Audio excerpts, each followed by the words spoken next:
Bienvenue à cette soirée. Je suis de l'association Grandir et Créer. Et je vous remercie vraiment d'être si nombreux ce soir. On est ravis parce que ça va être d'un grand soutien à notre association. On fait des activités qui tournent autour donc, du lien des enfants à la nature, comment faire en sorte qu'ils soient plus proches de la nature, qu'ils la comprennent, qu'ils en prennent soin, mais également qu'ils se connaissent mieux eux-mêmes, qu'ils prennent conscience de leur intelligence émotionnelle, et enfin qu'ils puissent collaborer au mieux avec les autres, en leur apprenant les jeux coopératifs et également à être mieux ensemble et à savoir vivre ensemble. Donc la permaculture dans tout ça, elle est où ? Eh bien en fait la permaculture pour nous c'est vraiment en fait une façon de se reconnecter à la nature, de mieux la comprendre, de mieux la connaître. Et effectivement plus on essaie de la connaître, plus on essaie de la comprendre, on sait que on voudra s'en inspirer. Et en fait donc ce soir on voudrait surtout que ce sujet de la permaculture puisse aller au-delà et qu'on puisse s'inspirer de comment on peut avoir des notions pour nos relations avec les autres, dans notre travail, dans notre vie de tous les jours, de façon à ce qu'on puisse changer les choses. Comme je vous le disais tout à l'heure, aujourd'hui, c'est vraiment des sujets clés. Comment faire bouger les choses ? Et la permaculture, c'est peut-être une solution. Voilà, donc je vais accueillir Perrine Hervé-Gruyer qui nous fait l'honneur d'être parmi nous ce soir, qui vient de la ferme du Bec et Loing, Normandie. Et donc, vous la connaissez certainement mieux que moi, mais en fait, elle nous fait vraiment un réel plaisir d'être parmi nous ce soir.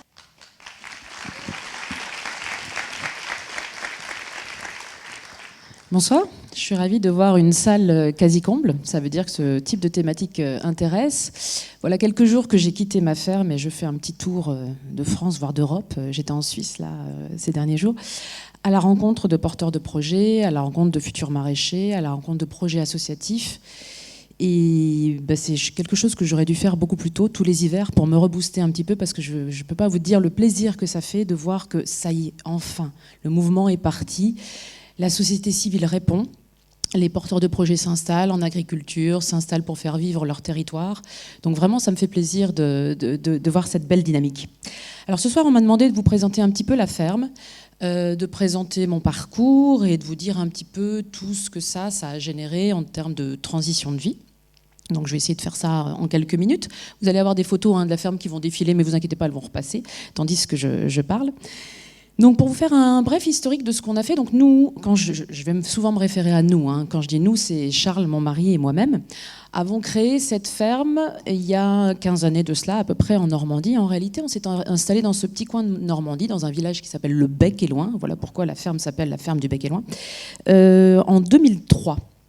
Et en 2003, on n'avait pas du tout de velléité de devenir fermier. On n'était pas d'origine du milieu agricole, on n'avait pas de formation agricole, on a bien regretté après d'ailleurs, mais on avait une envie très forte et une conscience très forte. L'envie, c'était de rompre avec la société de consommation telle qu'on la connaît, et la conscience très forte, c'était qu'on allait manquer de pétrole, ou qu'en tout cas, à un moment donné, et très bientôt, il allait devenir inabordable pour la plupart d'entre nous, et maintenant qu'on est agriculteurs, certainement pour les agriculteurs. Donc il fallait faire quelque chose par rapport à ça, il fallait réagir. Donc tout début, 2003, rêve d'autosuffisance, donc on s'installe à la campagne, on fait le petit jardin familial. Puis vous savez, moi quand je suis arrivée à la campagne, parce que je n'étais pas originaire de cette région-là, je m'étais dit, bon, je vais aller chercher mon beurre, ma crème, mon lait à la ferme, mes petits fromages. Et puis j'arrive en Normandie, plus rien. Plus de ferme vivrière de cette petite taille, de type familial, etc. Je me suis dit, zut, alors s'il n'y a plus ces produits, c'est pas grave, je vais les faire moi-même. Donc on est rentré dans cette dynamique d'autosuffisance, les légumes, tous les produits transformés, les produits d'entretien, jusqu'aux produits d'hygiène, etc., etc. Et puis un beau jour, en 2006, Charles me dit, mais tu sais, moi j'aime tellement ça, le travail de la terre, j'aimerais en faire un métier. Je dis, oula, vas-y, moi je vais aller faire autre chose, parce que c'était une belle chose pour moi que de faire les légumes dans le jardin pour la famille, mais l'idée de les vendre, alors là, ça m'échappait complètement. Je retombais dans l'histoire de la société de consommation, c'était quoi, vendre des légumes? Donc je lui ai dit, écoute, vas-y, moi je vais m'occuper ailleurs, et puis je l'ai quand même aidé. Puis vous connaissez l'histoire, on met le doigt dedans, et puis après, tout le reste y passe. Donc 2006, il s'installe en tant qu'agriculteur, il prend le statut, et à l'époque, on n'a eu quasiment aucun problème pour s'installer, parce que le foncier, donc le terrain, on le possédait déjà, en tout cas on en possédait une petite partie, puis petit à petit on a réussi à agglomérer d'autres petits morceaux. On n'était pas issu du milieu agricole, on n'avait pas de diplôme agricole, on n'avait aucune connaissance, mais toutes les entités qui vous donnent les autorisations, etc., se sont dit « Oh là là, ça c'est des Parisiens », même si on n'est pas Parisiens du tout, on n'était pas du Sérail, donc on était des Parisiens.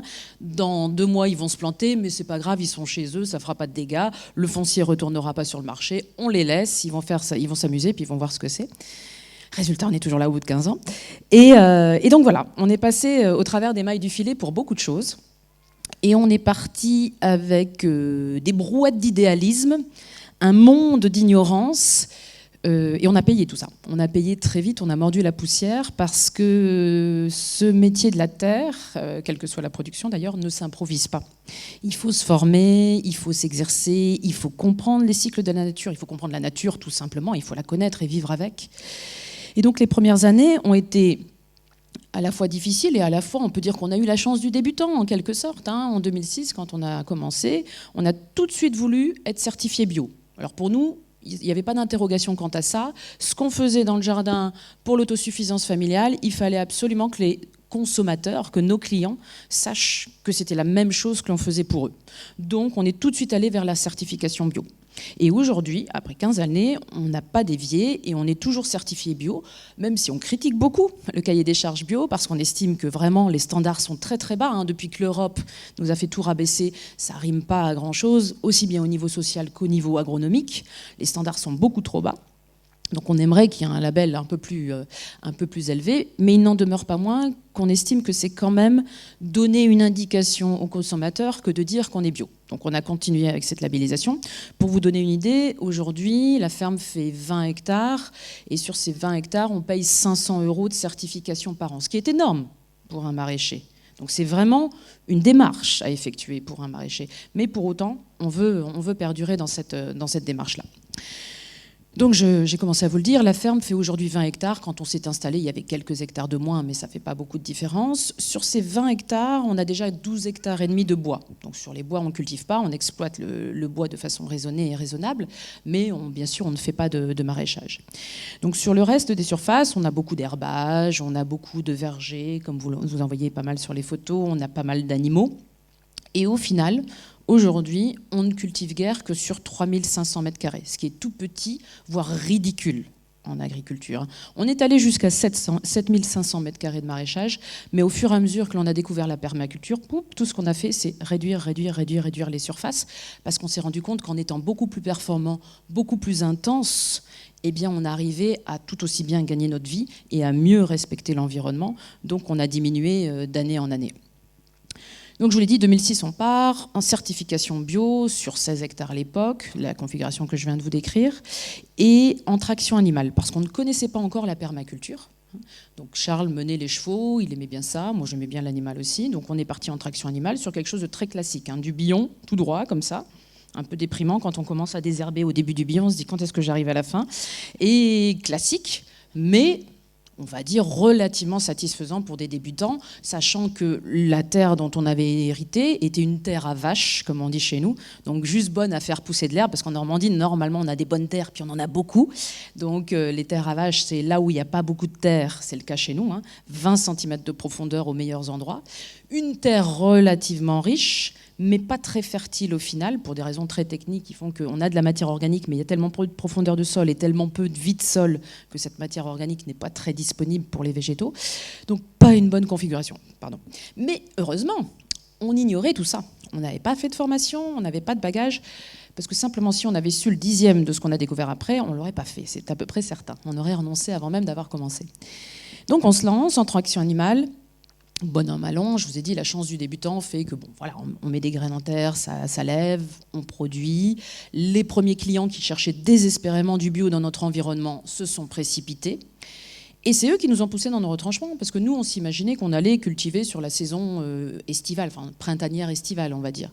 Ils nous ont dit, attendez, vous êtes bien gentils, mais nous, du légume bio, on veut en trouver toute l'année. Donc, il a fallu produire toute l'année pour eux. Et donc, on a commencé à installer des serres, à cultiver de façon beaucoup plus intensive, à essayer de cultiver aussi l'hiver, ce qui est la chose la plus dure pour un maraîcher. On va dire que cultiver en saison estivale, C'est relativement simple.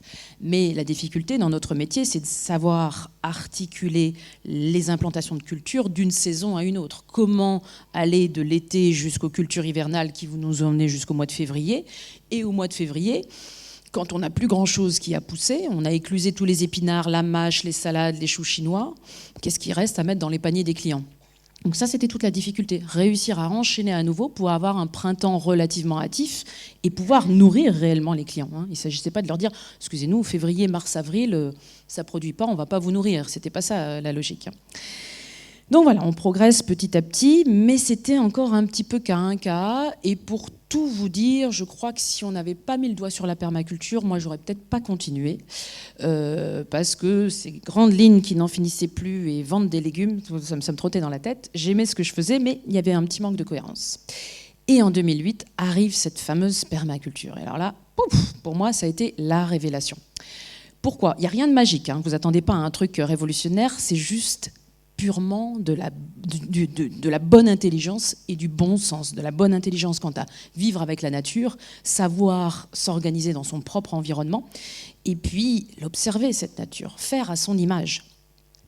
Donc la permaculture, qu'est-ce que c'est ? J'aime bien toujours redéfinir parce que ces derniers temps, on entend beaucoup parler, c'est même un peu à la mode, il paraît que c'est ce dont on cause dans les salons à Paris. En milieu rural, un peu moins, on en cause un peu moins. Mais voilà, donc il se dit beaucoup de choses, il sort un livre presque tous les mois, mais en réalité, c'est souvent assez mal compris. C'est souvent confondu avec une super méthode de jardinage ou une super méthode de maraîchage, chose que ça n'est absolument pas. C'est bon, on a évacué, vous savez que c'est pas du jardinage, c'est pas du maraîchage. Donc le premier qui me dit, moi dans mon jardin je fais de la permaculture, non, c'est pas comme ça qu'on dit. On dit, dans mon jardin, j'applique les principes de la permaculture. Je fais du jardinage selon les principes de la permaculture. Mais je ne fais pas de la permaculture. Parce que la permaculture, c'est quoi ? C'est une boîte à outils, en gros, qui va vous permettre, grâce à un ensemble de principes, de répliquer la nature. Les concepteurs de la permaculture, qui sont des Australiens, dans les années 70, sont dit, on va observer les milieux naturels, on va en définir et en circonscrire les règles et les principes de fonctionnement, et ces règles et ces principes, on va les intégrer dans un milieu dans lequel on veut produire de la nourriture et s'inspirer de la productivité de la nature. Ils se disent, dans la nature, on n'arrose jamais, on désherbe jamais, et pour autant, ça produit. Certes, pas que des choses qu'on peut manger, mais ça produit quand même. Donc si on s'inspirait de ça pour faire dans un système vivrier. Et au-delà de ça, ils se sont dit, on peut ne pas se contenter d'appliquer ces règles à l'agriculture. Ces règles écosystémiques, ces règles de bonne entente qui existent dans la nature, on peut tout à fait les appliquer à une société, à une école, à une entreprise, à ce qu'on veut. Parce qu'en fait, la permaculture ne s'adresse pas à l'agriculture. Au tout départ, c'était un petit peu le cas, mais aujourd'hui, ça n'est plus le cas. Et parmi tous les principes de la permaculture, on a tout un tas de réalités qui vont s'appliquer à tout un tas de systèmes, de groupes d'humains. Et parmi ces principes, il y a le fait de faire petit. Les start-up, c'est quoi ? C'est des petites entreprises, on commence petit. Normalement, on devrait rester petit, ce serait mieux, selon les principes de la permaculture. On ne dépense pas plus d'énergie qu'il ne faut. En tout cas, on l'économise, qu'il s'agisse de l'énergie humaine ou de l'énergie fossile. En permaculture, on dit aussi les déchets des uns sont les ressources des autres. Ça n'est rien d'autre que le principe qui a été repris par l'économie circulaire. On dit encore en permaculture, un élément dans un système remplit plusieurs fonctions et chaque fonction est remplie par plusieurs éléments. Alors ça, c'est un petit peu plus complexe à comprendre peut-être, mais si on prend un système, on prend un cercle, là, on va dire que c'est la ferme. C'est peut-être simple à comprendre quand c'est une ferme. Un élément, ça peut être les serres, ça peut être le maraîcher, ça peut être le cheval de trait. On dit que chaque élément a plusieurs fonctions. Le cheval de trait, il a plusieurs fonctions. Il travaille pour nous, il fait de l'entretien, il nous largue ces petits cadeaux qui nous servent beaucoup pour enrichir le sol. C'est plus sympa pour nous de travailler avec le cheval qu'avec le tracteur. Donc il a différentes fonctions dans l'écosystème, dans le système. Et chacune des fonctions que remplit le cheval, si jamais le cheval est empêché de travailler parce qu'il est malade ou parce que, comme notre ancien cheval, là, il est à la retraite, il est trop fatigué pour travailler, eh bien, les fonctions qu'il assumait doivent systématiquement être remplies par d'autres. Donc on quitte, avec la permaculture, le monde de la linéarité. Sans doute un héritage de la société industrielle et post-industrielle d'ailleurs. On est dans le monde de je boucle les cycles, je suis dans le vertueux, dans l'écosystémique, et il n'y a jamais d'interruption. La linéarité, je prends toujours cet exemple assez basique, de la ligne de production dans une usine. Vous partez d'un point A à un point Z, vous insérez quelque chose dans un point A, vous attendez un produit fini au point Z. Si vous avez un boulon qui casse au point M, la production est terminée, jusqu'à ce que vous répariez. Dans nos systèmes, il n'y a pas cette linéarité. Donc, comme je suis en boucle tout le temps, même si j'ai quelque chose qui casse à un endroit, genre mon cheval ne peut plus travailler parce qu'il est malade, eh bien le fumier que me donnait mon cheval, je vais le trouver sous une autre forme, avec mon fumier de poule. Certes, ce n'est pas la même nature de fumier, je ne vais pas l'utiliser de la même façon, mais c'est quand même utile, avec du compost, avec tout un tas de choses. Donc, je ne suis jamais en rupture. Je suis comme dans la nature, dans un système véritablement écosystémique. Et à partir de cette permaculture, qui n'est guère qu'un cadre qu'on donne au système qu'on veut créer, eh bien, on va y intégrer des techniques, différents types de techniques qu'on va choisir. Et nous, on a choisi les nôtres par rapport à ce qu'on était, mais on peut mettre plein de choses dans ces techniques dès lors qu'elles respectent les principes de la permaculture. Alors, à partir de la permaculture, qui est, vous l'avez compris, un grand cadre conceptuel, nous, on s'est dit, on aimerait pratiquer quelque chose qu'on a fini par appeler l'écoculture. Alors, ça fait plein de termes, tout ça, c'est peut-être un petit peu confus, mais l'écoculture, dans notre tête, c'est juste faire de l'agriculture. Donc là, on parle bien d'une pratique agricole, on ne parle plus d'un système conceptuel, c'est faire de l'agriculture à l'image des écosystèmes, faire de l'agriculture comme si on était dans la nature. Et donc, on reprend notre cadre permaculturel, là, notre grand cadre, dans lequel on a intégré l'écoculture. Et l'écoculture, chez nous, c'est par exemple l'attraction animale, dont on a parlé tout à l'heure, au tout début, c'est comme ça qu'on a commencé. L'attraction animale, tout à fait conforme au principe de permaculture, on n'utilise pas trop d'énergie, un élément, plusieurs fonctions, on commence à faire petit. Effectivement, avec un cheval, on ne fait pas des hectares et des hectares de culture comme on fait avec le tracteur. Donc là, on pointe tous les éléments, on a tout bon avec le cheval. Et en plus, c'est bon pour le sol, on ne va pas tasser le sol, on ne va pas labourer, on ne va pas créer de semelles de labour, etc., etc. Donc en termes de technicité, c'est parfait. Une autre technique qu'on utilise dans notre monde de l'écoculture et qu'on vient transvaser dans ce système permaculturel, c'est la culture sur but. Culture ancestrale s'il en est, qui s'est pratiquée sous toutes les latitudes de la planète, je pense. On la connaît moins aujourd'hui, mais de tout temps, elle a été pratiquée. Donc en gros, je fais un petit monticule de terre, comme ça je gagne de la surface de culture, 20% de surface de culture en plus quand je cultive sur but. Je paille, c'est-à-dire que je mets un couvert sur le sol, comme dans la nature. Dans la nature, vous ne verrez jamais 1 mètre carré de sol nu. Même s'il a été gratté par un animal transformé par l'homme, le sol systématiquement va faire repousser quelque chose. Que ce soit de l'herbe, que ce soit de l'ortie, que ce soit ce que nous on appelle vulgairement des mauvaises herbes, le sol va toujours se couvrir. Pour une et principale bonne raison, c'est que les micro-organismes du sol, vous savez, les gentilles petites bébêtes, là, les bonnes bactéries et les bons champignons, un peu comme ceux qu'on a dans le ventre, eh bien, ne supportent pas d'être exposés aux UV. Donc si vous les laissez directement exposés au soleil, vous cramez tout le monde. Vous imaginez les dégâts qu'on a fait au niveau des sols pendant des décennies et décennies à labourer et laisser les sols à nu? Alors ça change. Maintenant, normalement, légalement, on ne doit plus, surtout en période hivernale, laisser de sol à nu. Ça commence à venir. Mais nous, donc, dans notre principe, systématiquement, où que vous soyez dans la ferme, les sols sont couverts. À quelques exceptions près, mais on le verra peut-être tout à l'heure si on a le temps. Donc, la butte de culture, première technique, deuxième après l'attraction animale, qu'on vient intégrer dans le cadre permaculturel. Troisième technique, hyper importante, patrimonialement, historiquement pour nous, ce sont les techniques des maraîchers parisiens du 19e siècle, qu'on est allé redécouvrir en lisant les écrits d'un Américain. Oh, aberration. En France, plus personne ne savait comment pratiquer les maraîchers parisiens. Pourtant, les derniers qui ont arrêté en 1993, quand même pas si loin. Mais on avait oublié ce savoir-faire. Et ce qui est assez drôle, c'est que de par le monde, les gens sont tous persuadés qu'on fait du French farming. Le French farming, c'est de la planche de culture, comme faisaient les maraîchers parisiens en temps. Mais on avait oublié ça. Donc on est allé rechercher cette technique-là. Cette technique et la très haute technicité de ces maraîchers-là, qui arrivaient à avoir une intensité et des densités de culture absolument phénoménales, et nous, on peine jalousement aujourd'hui à égaler leurs performances techniques. Ils arrivaient à sortir, par exemple, des melons à Paris au mois de mai. Moi, je rame, mes melons, ils sortent les premiers au mois de juillet. Et à l'époque, Paris était autosuffisante intramuros en culture maraîchère et de fruits. Alors on est d'accord, c'était pas le même contexte. Il y avait du fumier à gogo. On est d'accord, on payait pas les mêmes taxes sur les emplois et c'était les familles entières qui travaillaient des heures et des heures. On n'était pas limité à 40 heures par semaine. Donc tout le contexte, bien sûr, social, économique et à tout niveau était différent. Donc c'est excessivement difficile de comparer en réalité. Il n'en demeure pas moins que c'est une source d'inspiration majeure pour nous.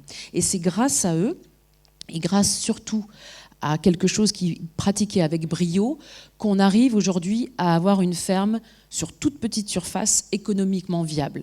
Et ce secret-là, ça n'est rien d'autre que les associations de culture. Parce que ces fameux maraîchers parisiens, sur toute petite surface, donc sur des planches de culture de 80 cm de large et 10 mètres de long, en tout cas nous on les a modélisés comme ça, eh bien ils arrivaient à implanter 4 rangs de légumes et à faire 8 légumes différents sur toute l'année sur une planche comme celle-là. Ça vous parle peut-être pas, je ne vais pas m'égarer dans la technique, mais croyez-moi, c'est hyper complexe et c'est fort. Et grâce à cette hyper-intensité et au fait d'associer des cultures de la sorte, eh bien, sur toute petite surface, on arrive à en sortir du légume. Et on a mené une étude là, avec l'INRA de 2010 à 2015, donc pendant 5 ans, où on a mesuré tout ce qu'on faisait sur la ferme. Quand je dis mesurer, on a chronométré en réalité. Tout ce qu'on faisait sur la ferme, le type de travail qu'on faisait. Donc dès que sur une planche, on désherbait, on mettait en culture, on refaisait la planche, tout ça était chronométré, consigné dans des tableurs. Et on mettait en parallèle, enfin on mettait en miroir, le temps passé sur une planche de culture avec la productivité de cette planche de culture. Donc très vite, dès la première année, l'étude nous a dit bah alors attends, sur cette planche-là, t'as passé 1 heure en tout sur l'année, sur 1 mètre carré, 1 heure de travail, pour avoir 4,50 € de productivité au bout du compte.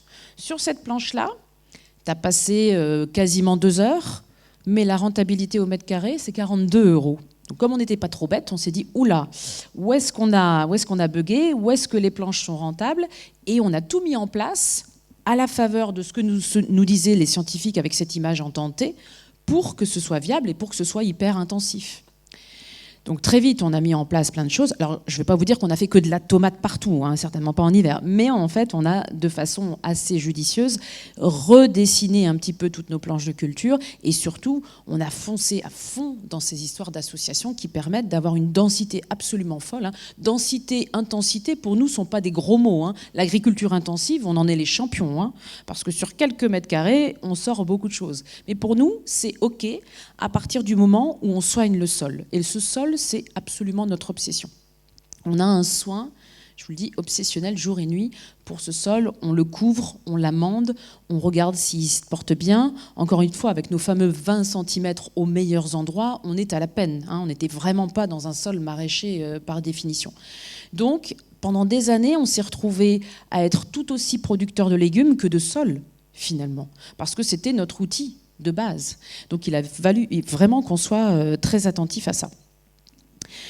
Donc ça a été un petit peu notre progression qui nous amène aujourd'hui, en 2019, à nous dire, alors voilà, on a été hyper productif, on a montré ce qu'on pouvait faire sur petite surface. Donc l'hypothèse de cette étude INRA, c'était de montrer que sur 1000 m² cultivés, on pouvait décemment rémunérer une personne. C'est-à-dire, l'hypothèse de départ, quand on dit décemment, c'est qu'une personne pouvait tirer un SMIC sur 1000 m². Il ne faut pas oublier que les agriculteurs en France sont quand même des gens très mal honorés, très mal payés, très mal reconnus. Chez nous, en Haute-Normandie, enfin ex-Haute-Normandie, puisqu'il faut dire Normandie maintenant, mais l'étude avait été faite en Haute-Normandie, le salaire moyen du maraîcher, à l'époque où on a fait l'étude, c'était 700 € par mois. Vous imaginez ? Avec le nombre d'heures qui va avec, et je vous passe les détails, pardon. Donc, quand on s'est dit, waouh, sur 1000 m² cultivés, on avait enlevé les allées et les passe-pieds, on arrive à tirer un salaire correct, c'est-à-dire un SMIC, on s'est dit, waouh, là, on tient quelque chose. Donc, à partir de là, toute notre réflexion, au fur et à mesure des années, a évolué vers, OK, on a prouvé que c'était productif, qu'en étant hyper intensif, on arrivait à faire vivre le maraîcher, à sortir du légume, etc., etc. Maintenant, Qu'en est-il de ce fameux pendant de l'environnement? Puisque vous vous souvenez, quand on a découvert la permaculture, le rêve, c'était de faire comme dans la nature. Nous, notre rêve, quand on a commencé l'agriculture, c'était de produire de la nourriture saine, mais aussi et surtout de protéger l'environnement. Aujourd'hui, on est presque dans une démarche inverse. On se dit, la clé de la viabilité économique et de la performance, même si j'aime pas beaucoup ce mot, de la performance économique de notre ferme, c'est la performance écologique. Si notre ferme n'est pas performante écologiquement parlant, écosystématiquement parlant, alors il n'y aura pas de performance économique à la clé. Et ça a été un switch mental et une révolution pour nous. Donc aujourd'hui, on s'est dit, à partir de 2015, quand on a fini cette étude avec l'INRA, on s'est dit, voilà, on a prouvé que c'était viable, qu'on pouvait produire pas mal sur petite surface. Est-ce qu'on est en phase avec la protection et même l'amélioration de l'environnement? Donc on a mené des études sur la biodiversité, des études sur ce qu'on appelle les flux, c'est-à-dire la capacité de notre écosystème à stocker le carbone, puisqu'on parle beaucoup de dérèglement climatique de nos jours et de ces émissions de carbone. Il fallait qu'aussi notre ferme, au-delà d'être productive et d'être économiquement viable, elle soit correcte pour l'environnement et voir qu'elle-même, elle l'améliore. Toutes les études ont été hyper positives par rapport à tous les espaces témoins qu'on pouvait prendre dans la vallée, dans les bois, les autres agriculteurs plutôt conventionnels qu'on prenait comme terrain témoin, des vergers menés en bio, pas très loin de chez nous, la forêt, même juste à côté de chez nous. Systématiquement, notre ferme montrait les meilleurs résultats en termes de biodiversité, qu'il s'agisse des insectes, qu'il s'agisse des oiseaux, et surtout, chose très importante pour nous, en termes de capture de carbone. Donc ça, c'est vraiment déterminant parce que ça veut dire qu'aujourd'hui, dans un territoire, si on installe un maillage de petites entités vivrières, donc qui produisent de la nourriture saine pour les gens, pour préserver leur santé, qui font vivre décemment les producteurs, les agriculteurs, ah oui, j'ai oublié, qui font vivre sans financement quoi que ce soit.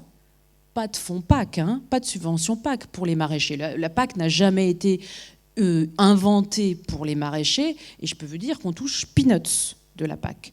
Donc ça veut dire qu'on produit des aliments décents pour vous, pour le territoire, mais qu'on est uniquement rémunéré pour la production de ces aliments-là, pas pour autre chose. Presque on devrait être rémunéré pour beaucoup d'autres choses, pour les services écosystémiques qu'on rend. Mais bon, ça c'est une autre histoire. Mais là, le fait est de se dire, sur un territoire, des petites entités comme ça, elles produisent de la nourriture saine, elles créent de l'emploi.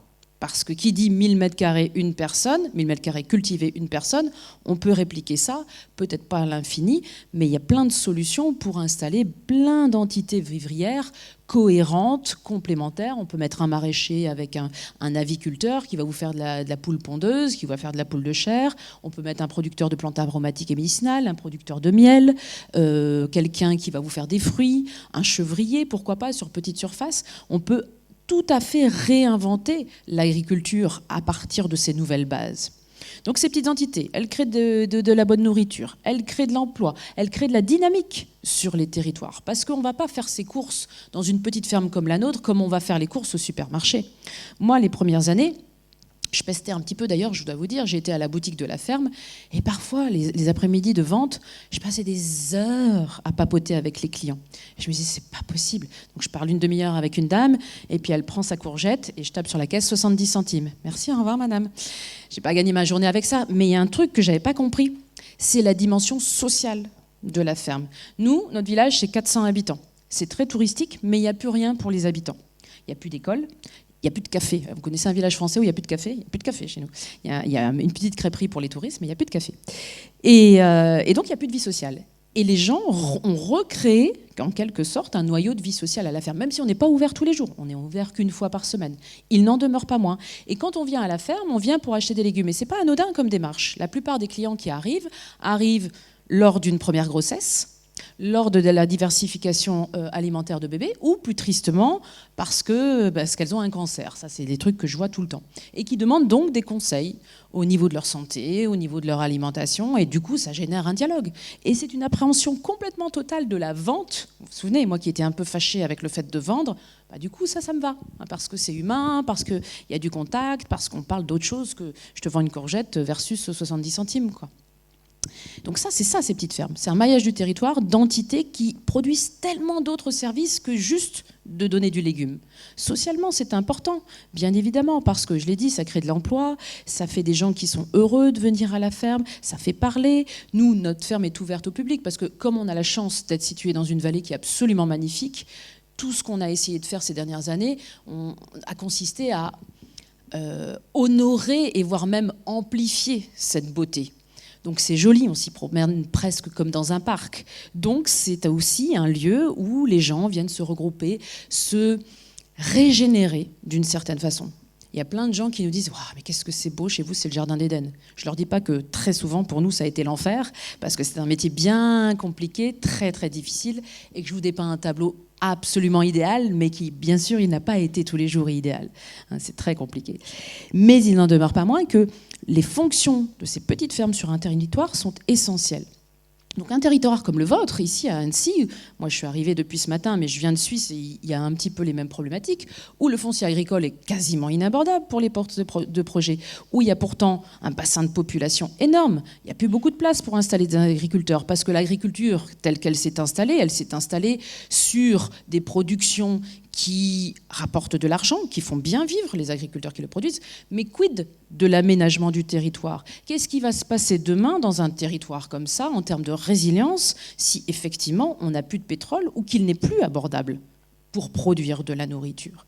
Et toute cette politique, toute cette logique de sécurisation alimentaire des territoires, il y en a plein qui sont en train de les mener. Beaucoup de territoires en France qui écrivent des appels à projets sur la sécurisation alimentaire des territoires. Mais ça ne se dit pas trop fort parce qu'il ne faut pas affoler les masses. Donc on ne dit pas que demain, à la moindre grève chez Total, moindre grève SNCF, un truc qui pète dans le Moyen-Orient, eh bien la ville d'Annecy, plus rien à manger dans les magasins. Cherchez pas. Il n'y a pas d'autonomie. Il n'y a pas qu'Annecy, rassurez-vous, il y a beaucoup de villes en France où ça va être la même cata. Donc il faut dès aujourd'hui penser la résilience du territoire. Il faut installer des agriculteurs. En France, dans les 10 années à venir, on a 40% de nos agriculteurs, toutes productions confondues, 40% de nos agriculteurs qui vont partir à la retraite. Il n'y a pas de renouvellement. Il n'y a pas de renouvellement. Le seul renouvellement qu'on a, il n'y a pas de renouvellement dans le monde agricole. C'est-à-dire que les jeunes, en général, ne veulent pas reprendre. Par contre, on a toute une masse de jeunes, et moi j'en vois beaucoup passer, qui ne sont pas issus du milieu agricole, qui ont envie de tenter l'aventure, qui sont intéressés par ce nouveau style de vie, attirés par un certain idéalisme. Parfois c'est fantasmé, mais parfois ils y arrivent avec beaucoup de courage et beaucoup de travail. Donc il faut encourager ces jeunes-là. Il faut trouver des espaces qui vont pouvoir cultiver sur des territoires, même là où la densité de population, la densité d'urbanisation est très forte. Et je pense que dans un territoire comme le vôtre, la dynamique et l'intelligence qui sont en place sont suffisantes pour comprendre ça et pour convaincre les élus de le faire. Si vous voulez, je vais vous dire comment on fait pour convaincre les élus. Moi, j'ai moi-même été élue, j'étais conseillère régionale en Normandie de 2010 à 2016, donc je sais comment ça marche derrière. Je vous en parlerai tout à l'heure. Je me présente, donc je m'appelle Hugues, je suis ingénieur télécom de formation, donc a priori pas grand-chose à voir avec la permaculture. J'ai passé 25 ans de ma vie dans le monde de l'entreprise, de l'industrie, et je m'intéressais déjà à la permaculture depuis quelques années. Et il y a 2 ans et demi, j'ai décidé de démissionner pour lancer un projet qui s'appelle le potager du château de Menton, Menton-Saint-Bernard, juste à côté d'ici. Et ce projet poursuit 3 objectifs. Le premier, c'est de produire des fruits et légumes et des plantes médicinales, comme tout bon potager qui se respecte. Le deuxième, c'est finalement profiter de la notoriété du château pour sensibiliser le public, inviter le public à s'intéresser au développement durable au travers de cette expérience en permaculture. Et alors au travers de visites guidées, de stages ou de formations. Et le troisième objectif, c'est l'entreprise en fait. Je propose aux entreprises des séminaires de mise au vert au potager du château pour les inspirer et les aider à réfléchir et à procéder, à démarrer leur transition. Alors pourquoi l'entreprise ? Bien, quand on regarde la société actuelle, l'entreprise, finalement, c'est le moteur de la société de consommation. Elle propose de l'emploi, elle génère des salaires, donc du pouvoir d'achat. Elle produit des biens de consommation, donc c'est la poule et l'œuf. Donc à ce titre, l'entreprise a des devoirs et des responsabilités vis-à-vis de ce qui se passe sur la planète. Un autre élément, quand on regarde l'entreprise, c'est la collectivité humaine la plus représentative en termes de population. En tout cas en France, certainement en Europe, après la famille bien sûr. Donc à ce titre aussi, elle a un devoir et une responsabilité. Alors, vous et moi savons très bien que le devoir, c'est pas ce qui pousse l'homme à agir, hein, ça doit dater de l'école, ça. En tout cas, aujourd'hui, ça n'est plus qu'un devoir et une responsabilité, ça devient une nécessité. Déjà, l'entreprise subit une pression extérieure de plus en plus forte, et c'est tant mieux. C'est-à-dire que le consommateur devient petit à petit consommateur. Vous et moi, je pense, dans cette salle, si on est là, c'est bien pour une raison. Avons un achat réfléchi, et parfois l'acte d'achat devient politique. En tout cas, on cherche toujours à savoir ce qu'il y a derrière le produit ou ce qu'il y a derrière la marque, soit pour sa propre santé, soit ou ses proches ou la planète. Donc il y a une pression extérieure forte, et je peux vous dire que les entreprises le ressentent. Au même titre, il y a une pression intérieure, simplement les salariés. Aujourd'hui, pour que les entreprises gardent tout simplement leurs salariés, ou gardent leurs salariés engagés déjà, avec leur enthousiasme, leur énergie et leur créativité, eh bien, il faut que l'entreprise épouse et adopte des valeurs fortes. Donc, nécessité pour l'entreprise de réagir. Tu parlais tout à l'heure de l'émission La Grande Librairie. J'ai été saisi par un mot de Cyril Dion qui disait, je l'ai peut-être mal compris, mais si tous les habitants de la planète se mettaient à avoir un comportement vertueux par rapport au développement durable, ça résoudrait 25% des problèmes actuels. Que 25%. Les 75% restants, en fait, sont sous la responsabilité de l'agriculture, de l'entreprise et des gouvernements. Sachant que les gouvernements, là on m'entend mieux, vous avez entendu le reste, hein, j'espère. Bon. Sachant que les gouvernements sont suiveurs, hein, on ne mord pas la main qui te nourrit. Donc c'est vraiment entre la responsabilité de l'entreprise et de l'agriculture de s'inscrire dans le développement durable. Comment la permaculture peut répondre à cet enjeu ? Alors, je vais compléter le propos de Perrine tout à l'heure en donnant une définition parmi tant d'autres de la permaculture. C'est une approche systémique qui vise à installer un système vivant qui soit productif, résilient et durable. Et comment faire cela ? Tout simplement en s'inspirant de la nature, en pratiquant ce qu'on appelle l'écomimétisme ou le biomimétisme. Or, c'est un principe, une philosophie. Là, ce soir, l'exercice est un petit peu court pour vous immerger dans cette réflexion par rapport à l'entreprise. Donc, j'ai choisi, dans le temps qui me reste, de vous donner deux exemples qui sont en quelque sorte les deux premières étapes du biomimétisme. À savoir, en fait, déjà l'observation de la nature, pour commencer, pour s'en inspirer, et ensuite l'éco-conception. Alors, l'observation de la nature, quand on observe un système vivant afin d'installer un système, son propre système vivant ou faire évoluer un système vivant existant, déjà c'est une observation qui se doit d'être patiente. Parce que les choses, le vivant ne se révèle pas comme ça immédiatement. Dans la nature, les choses sont extrêmement riches, denses, complexes et varient en fonction des saisons, donc il faut prendre son temps. Ensuite, cette observation, elle se doit d'être sans jugement. C'est-à-dire qu'il n'y a pas d'éléments négatifs. Tous les éléments vivants remplissent une fonction ou plutôt des fonctions. Perrine parlait tout à l'heure des mauvaises herbes, qu'on appelle plutôt adventices ou bioindicateurs. En effet, une mauvaise herbe dans un système, c'est déjà un bioindicateur de quelque chose. Une plante acidophile va vous renseigner sur l'acidité de votre sol.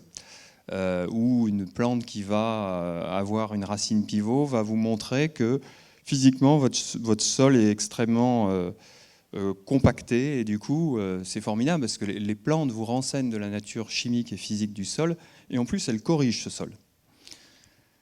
Donc voilà, un regard sans jugement. Il faut avoir aussi une observation scientifique, mais pas seulement. Il faut du ressenti, de l'intuition pour pouvoir comprendre la nature parce que j'ai envie de dire heureusement, la science n'explique pas tout. Or, là, on vit au XXe et au XXIe siècle dans une culture où tout ce qui ne s'explique pas et ne se met pas en équation n'existe pas. Or, ça existe bien, mais c'est pour ça qu'il faut ressentir les choses. Donc, je vous donne tous ces exemples de types d'observation, et je vous laisse faire la gymnastique de transposer cette observation, ces modes d'observation, pardon, à l'univers de l'entreprise. Observation patiente, sans jugement, avec un regard scientifique, mais pas que, intuitif, du ressenti. Donc je vous laisse imaginer tous les bénéfices que ça peut apporter sur l'observation de votre système entreprise. Dans l'analyse d'un écosystème vivant, on va s'intéresser pas mal aux effets de bord. Alors ce qu'on appelle un effet de bord, c'est en fait la frontière entre deux écosystèmes. C'est là où il va se passer des choses extrêmement intéressantes. Parce qu'on va retrouver finalement la faune et la flore d'un système.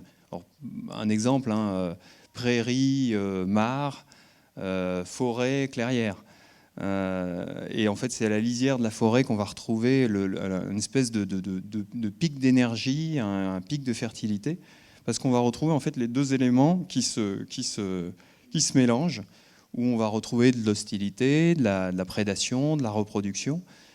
Et du coup, d'ailleurs, vous pouvez l'observer dans la nature, c'est dans ces zones-là qu'on retrouve un maximum de richesse.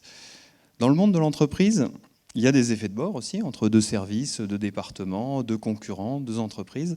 Et en général, la gouvernance ou les organisations n'aiment pas bien ces zones de frottement, parce que il y a de l'hostilité. Donc, ce qu'on fait, on change les personnes, ou on réorganise, mais on essaie de segmenter comme ça ces espaces pour pas qu'il y ait de zones de frottement.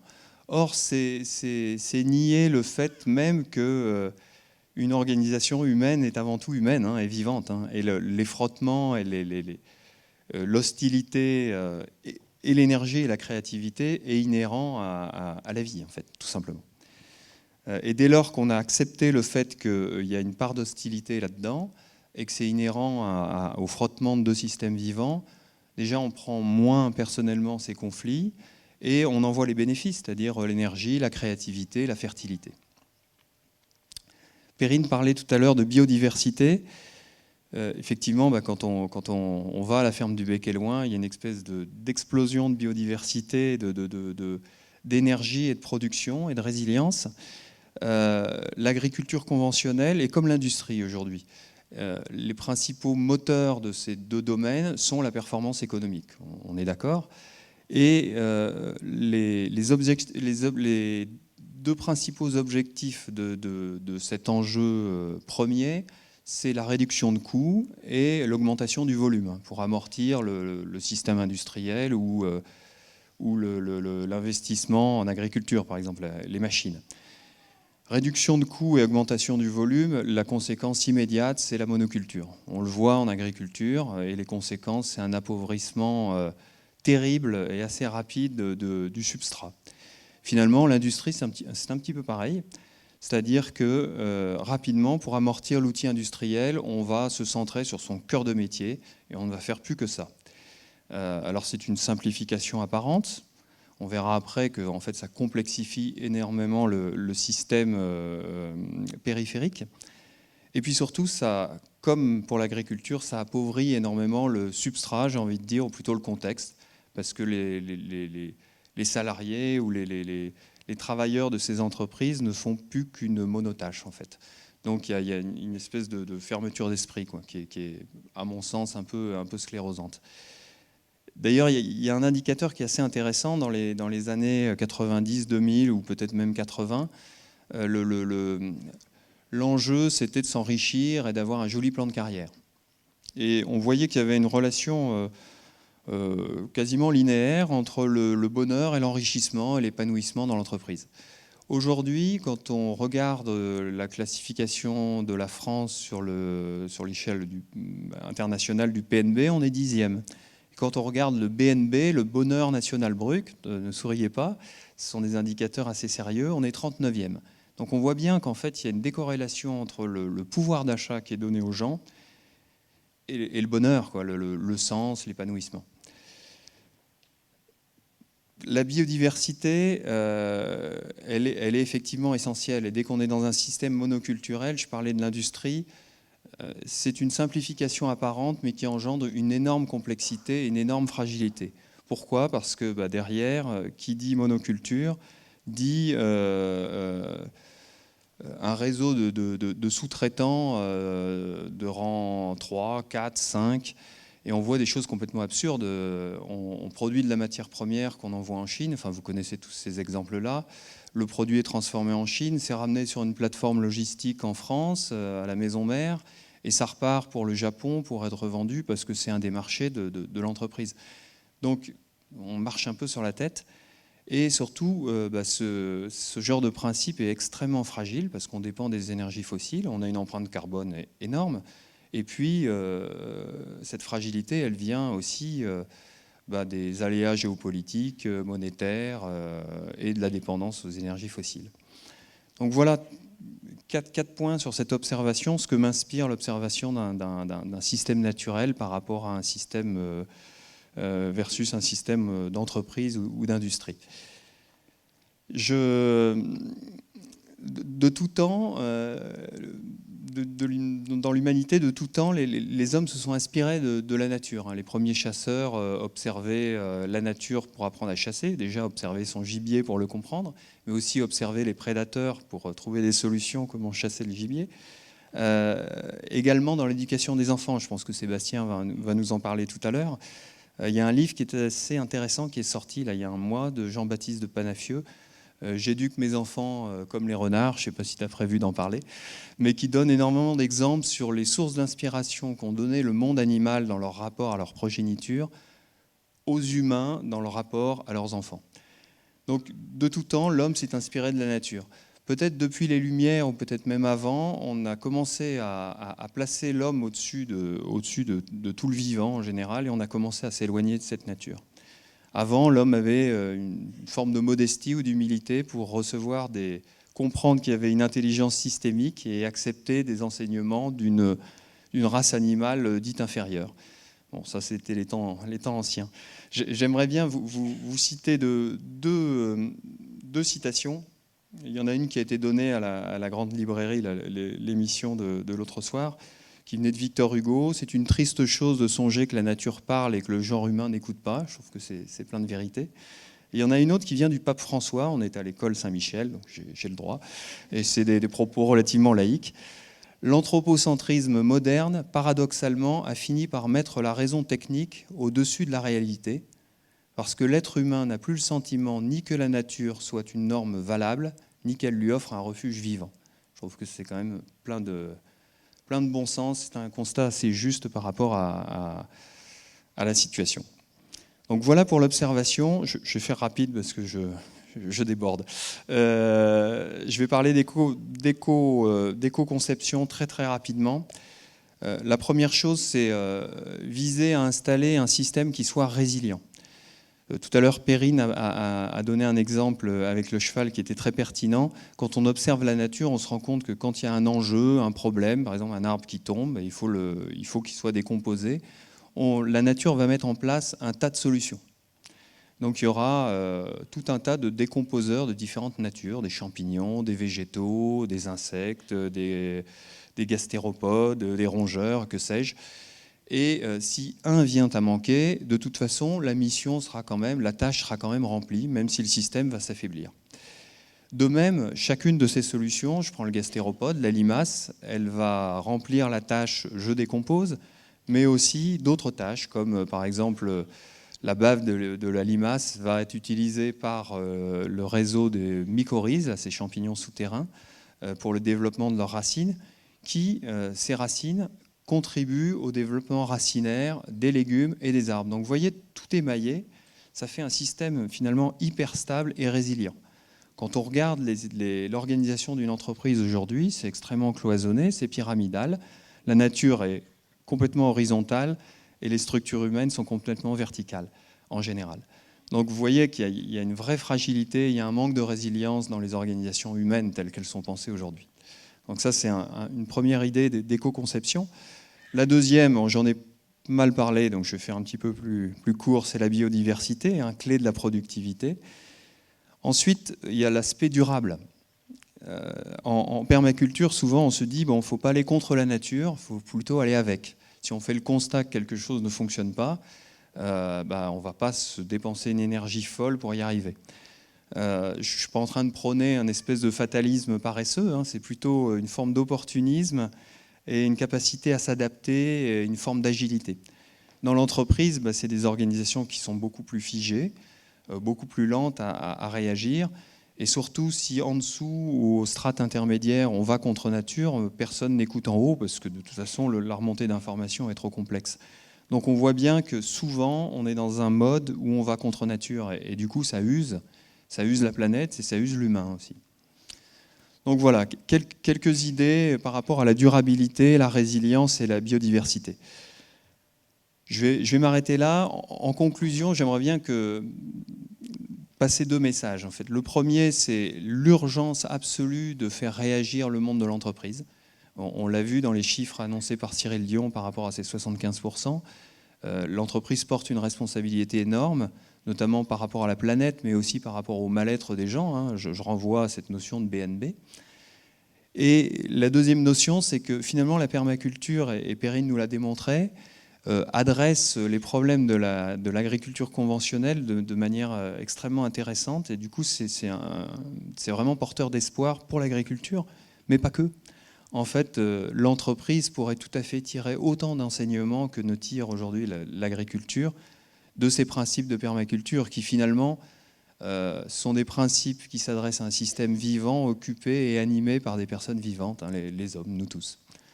Voilà, écoutez, je vous remercie, je suis là pour répondre à vos questions.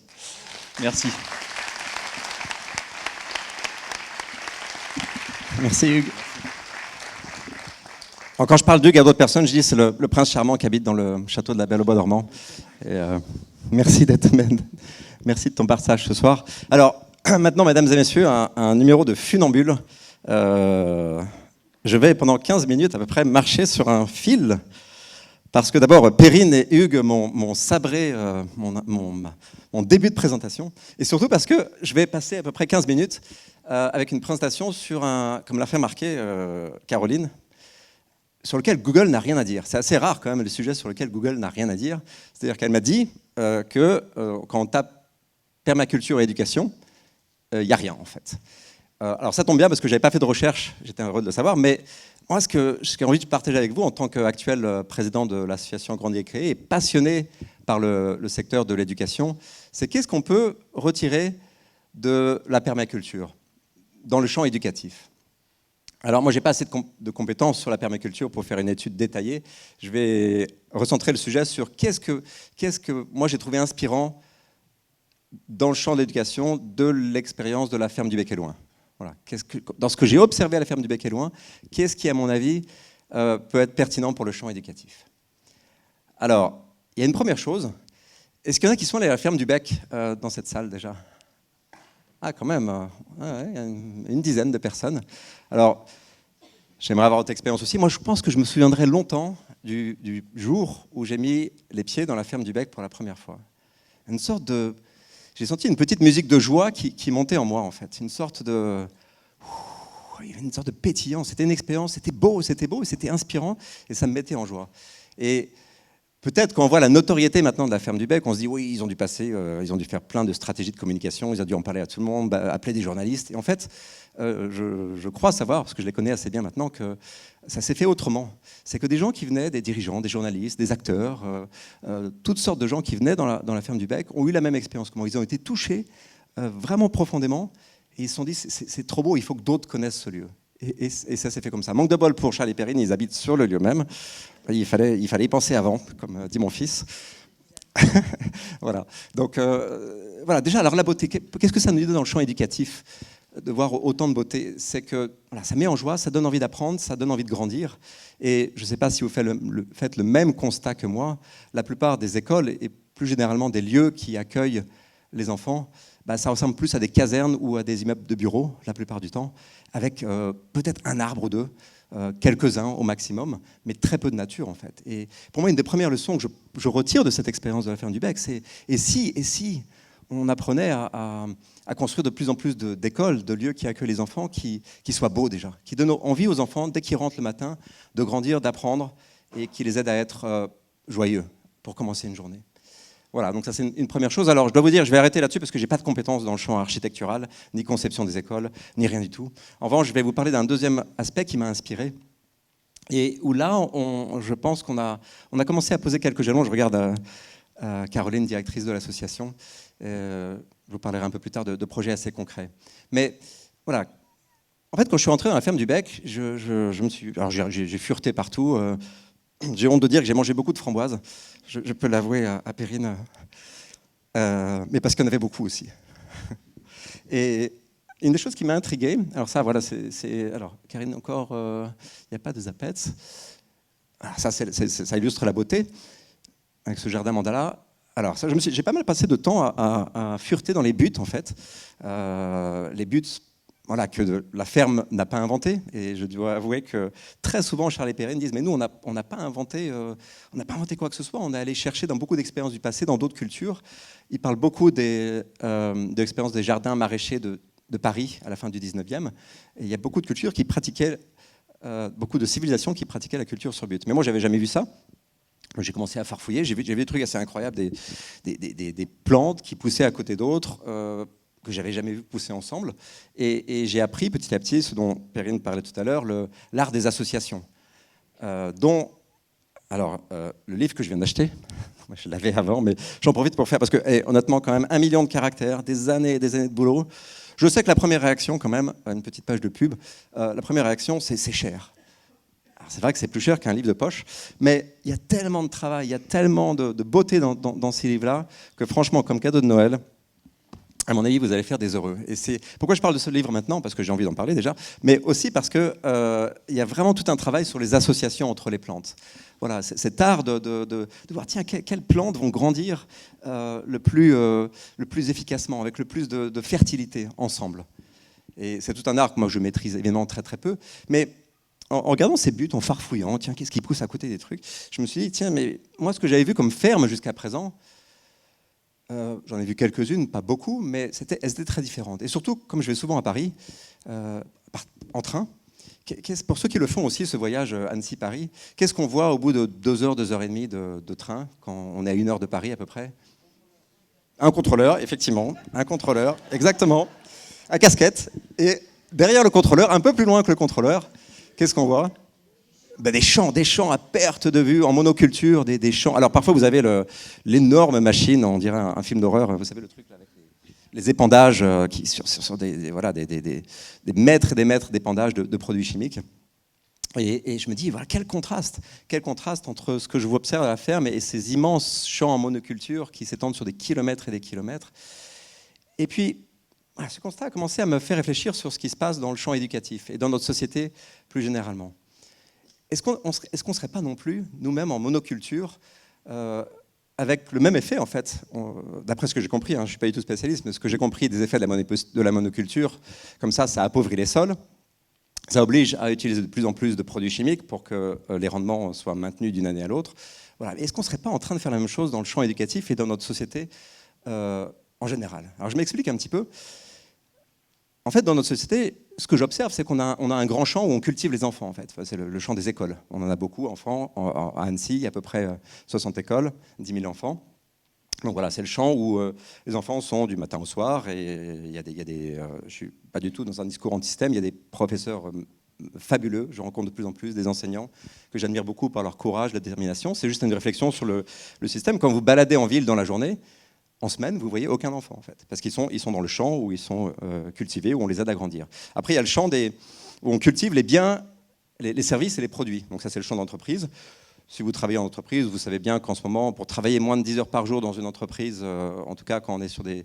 Alors, je ne parle pas des postes, évidemment tous les postes aux 35 heures, mais dans la population des cadres, c'est rare de passer moins de 10 heures par jour. Donc voilà, il y a le champ où on cultive les biens et les services. Il y a le champ où les gens sont malades, où ils sont en fin de vie, ça c'est l'hôpital. Donc là, pareil, on n'en voit aucun. Alors c'est vrai qu'ils sont en position de faiblesse, ils sont pas dans la ville, mais ils sont dans un champ complètement séparé. Il y a le champ des personnes qui sont porteurs de handicap, porteuses de handicap, qu'on ne voit pas tellement non plus. peut-être dans certaines, je vous présenterai quelqu'un qui est très important pour moi tout à l'heure sur ce domaine-là. Et puis il y a le champ que j'ai découvert aussi très récemment, des jeunes migrants. J'ai découvert qu'à Annecy, pendant presque un an, il y a eu 50 jeunes migrants mineurs qui étaient quasiment livrés eux-mêmes dans des hôtels d'Epagny et de Métessy. Et les services qui étaient chargés de les accueillir étaient complètement débordés. Donc voilà, ils étaient à l'hôtel. Alors c'est mieux qu'à la rue, évidemment, hein, mais complètement livrés eux-mêmes. Donc un autre champ complètement différent des autres. Et le constat que j'ai fait, c'est que de même que pour une butte, on voit toute la fertilité que ça produit, et la monoculture, on voit l'appauvrissement que ça produit. J'ai l'impression que tous ces champs qui ne communiquent pas conduisent à un appauvrissement général de la société. Et des enfants en particulier, on se dit qu'est-ce qu'ils pourraient apprendre, comment ils pourraient grandir avec encore plus de joie, de curiosité, s'ils avaient la chance de rencontrer d'autres personnes qui sont issues d'autres champs. Voilà. Et du coup, la culture sur butte m'a intéressé, m'a fertilisé moi-même. Et je me suis dit, mais si on construisait des buttes sociales, si on construisait des buttes, il y a encore la photo d'après, je crois qu'il y a 2 belles buttes que je... Ah non, c'est celle-là, oui. Okay. Si on construisait des buts. Alors, comment on construit des buts comme ça?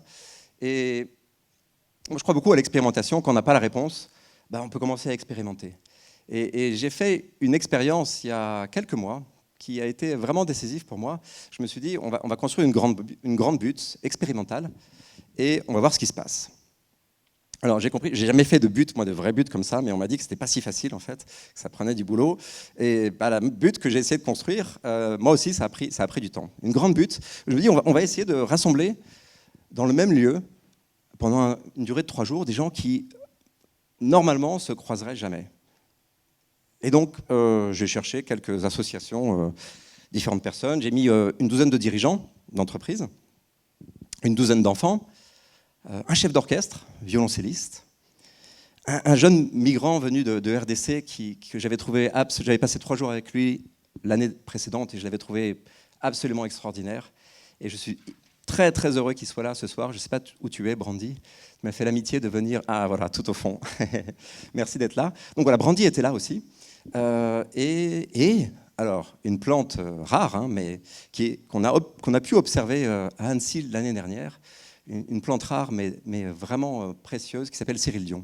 Voilà, donc dans la butte, il y avait Cyril Dion, 12 enfants, 12 dirigeants d'entreprise, un chef d'orchestre, Brandy, et 3 jours ensemble comme ça. Pardon? Il manquait un médecin. Je n'avais pas pensé à ça. Oui, on aurait pu mettre un médecin, effectivement. On aurait pu mettre plein d'autres choses, hein, en fait. Hein, mais voilà, il y avait déjà... Après, les buttes, c'est jamais terminé. Hein, donc, on a dit, on va faire cette butte-là. Et je peux vous assurer que lors du tour j'appelle ça le tour des pépites à la fin, quand on se sépare, avec quoi vous repartez? Il y avait une telle joie dans la pièce, il y avait une telle envie de continuer à bâtir, de faire des pas de plus vers une société à laquelle on aspire, qu'on soit dirigeant. Les dirigeants étaient touchés du regard des enfants. On avait en plus 2 petits princes, les plus jeunes. Les enfants avaient de 10 ans à 18 ans.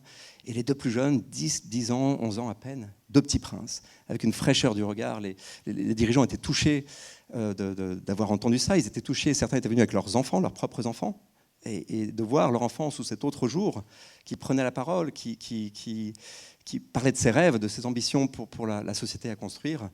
Voilà. Et moi, j'ai beaucoup aussi aimé le partage de Brandy. Pour la petite histoire, hein, dans ce tour des pépites, les 2 tiers des personnes, quand elles ont exprimé ce avec quoi elles repartaient, ont exprimé quelque chose lié à Brandy. À quel point Brandy leur avait apporté. Et Brandy lui a partagé à son tour, ok, wow, moi depuis que je suis arrivé en France, j'ai l'impression que nous, migrants, on est une menace, on est un poids. Et là, j'ai entendu plein de gens qui me disaient qu'on était une richesse. Et j'ai de l'émotion parce que c'était vraiment fort ce tour de parole. Et moi, j'en suis ressorti avec un élan, un enthousiasme. Donc voilà, c'était pour moi une butte extrêmement fertile. Alors, première expérience de butte. Maintenant, la plante rare Cyril Dion, évidemment, on ne peut pas la mettre dans toutes les buttes et la faire venir localement. Mais on a la chance sur notre bassin d'Annecy d'avoir plein d'enfants, plein de dirigeants d'entreprise, plein d'artistes, plein de professionnels de l'éducation qui ont chacun leur talent. Les hommes et les femmes d'entreprise, ils ont la capacité à agir avec efficacité. Ça, c'est beau, ça. Les artistes, ils ont la capacité à vivre au plus près de leur force créative. Et souvent, on a réveillé chez les autres. un autre talent. Les professionnels de l'éducation, ils ont la capacité ils ont le don d'aider les enfants à grandir. Encore un autre talent. Et j'en ai oublié.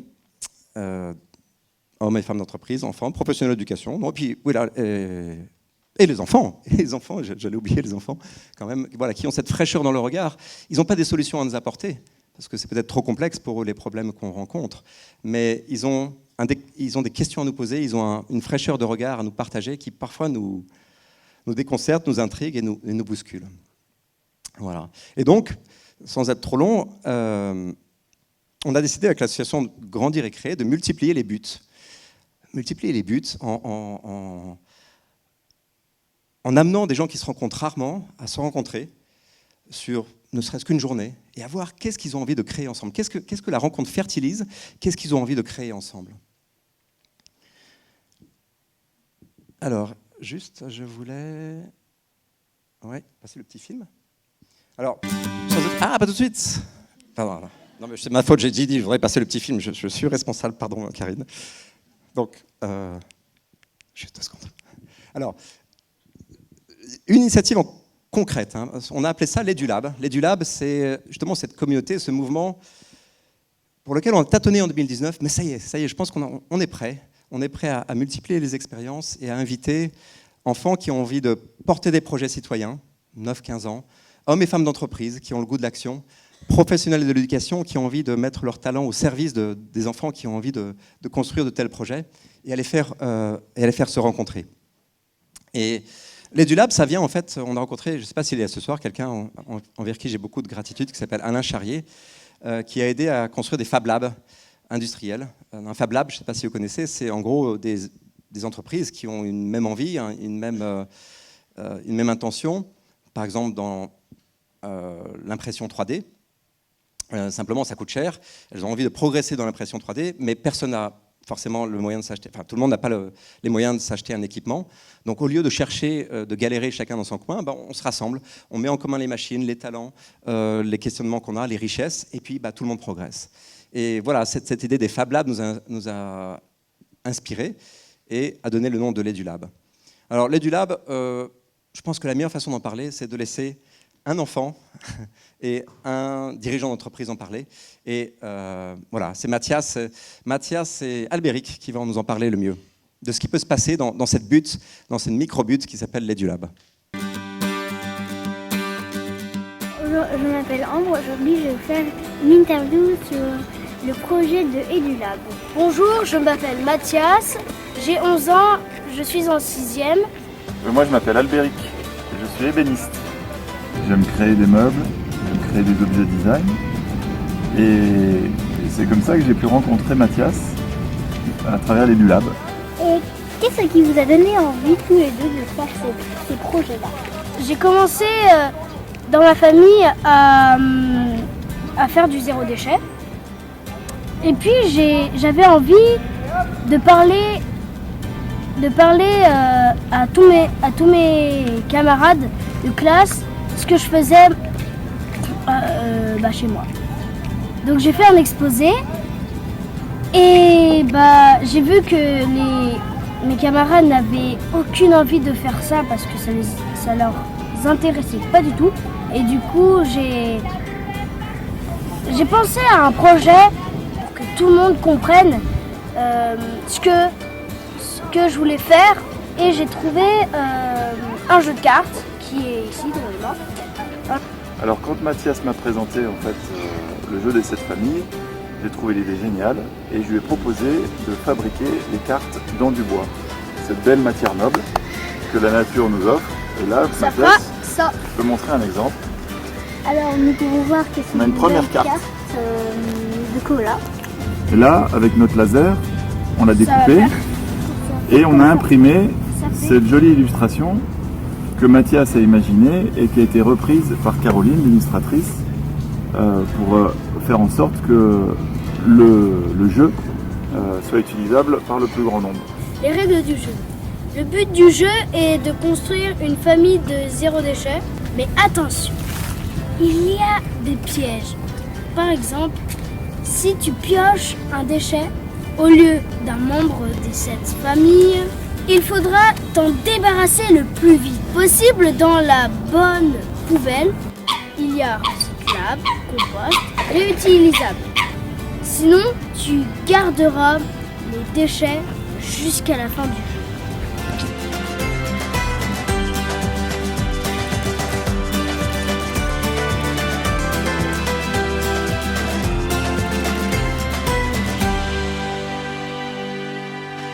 Et voilà, on a vraiment un rêve fou, mais réaliste. C'est que dans les mois à venir, il y a de plus en plus d'enfants qui, à la rencontre d'entrepreneurs comme Albéric, aient envie de monter des projets et qu'il y ait cette belle complicité qui se crée entre ces adultes et ces enfants.